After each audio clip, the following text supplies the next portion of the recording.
अजब गजब बाबा। साधु संतों का आगमन प्रयागराज में प्रारंभ हो चुका है। महाकुंभ के लिए कुछ साधु संत ऐसे भी आए हैं जो कि अपनी विशेष पहचान के कारण लोगों का ध्यान आकर्षित कर रहे हैं। आइए हम ऐसे कुछ साधु संतों के बारे में जानकारी प्राप्त करें। 14 सालों से एक हाथ उठाए हुए हैं राधेपुरी बाबा। 14 साल से हाथ ऊपर नहीं काटे हैं नाखून। महाकुंभ में आकर्षण का केंद्र बने महाकाल गिरी बाबा। महाकाल गिरी बाबा मध्य प्रदेश से महाकुंभ में पहुंचे हैं। उन्होंने अपने संकल्प के लिए पिछले 9 सालों से अपना एक हाथ ऊपर उठा करके रखा है। बाबा ने गौ रक्षा और धर्म रक्षा के लिए आजीवन संकल्प ले रखा है। इन 14 सालों में उन्होंने एक बार भी हाथ नीचे नहीं किया, न ही नाखून कटवाए। आइए हम अगले बाबा के बारे में जानते हैं। 33 सालों से कांटों के ढेर पर लेटे हुए हैं यह बाबा।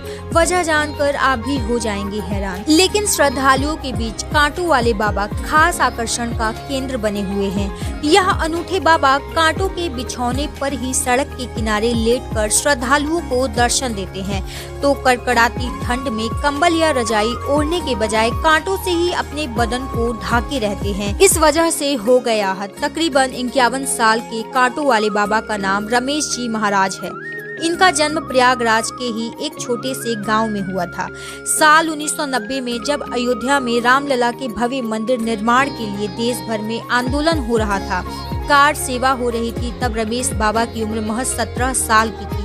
कार्ड सेवक बनकर वह भी अयोध्या गए, लेकिन वहां राम भक्तों के साथ होने वाले पुलिसिया सलूक से इतने आहत हुए कि रामलला के अपने धाम में विराजमान होने तक कांटों पर ही लेटे रहने का अनूठा संकल्प ले लिया। इन 33 वर्षों में बाबा अपने संकल्प को लेकर के लगातार हठ साधना पर ही कायम रहे हैं और कांटों को ही अपनी जिंदगी बना लिया। समझा जा सकता है कि छोटा सा कांटा चुभने से हमारे शरीर से चीख निकल आती है, तो कांटों को ही ओढ़ना, बिछौना बनाने वाले बाबा को कितना कष्ट सहना पड़ता होगा। 41 सालों से मौन बच्चों को पढ़ाना है मिशन। मिलिए महाकुंभ में आए मौनी बाबा से, जो सिर्फ चाय पीते हैं और बुलेट से चलते हैं। केवल चाय पर जिंदा है, यानी कि दिन भर में 10 चाय पर उनका शरीर चलता है। मौनी महाराज का असली नाम दिनेश स्वरूप ब्रह्मचारी है। वो प्रतापगढ़ के चिलबिला में शिव भक्ति बजरंग धाम से आए हुए हैं।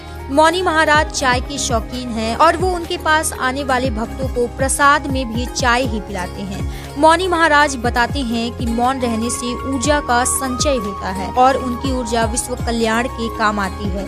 मौनी महाराज ने एक ग्रंथ भी लिखा है जिसका नाम धर्म कर्म मर्म सागर है।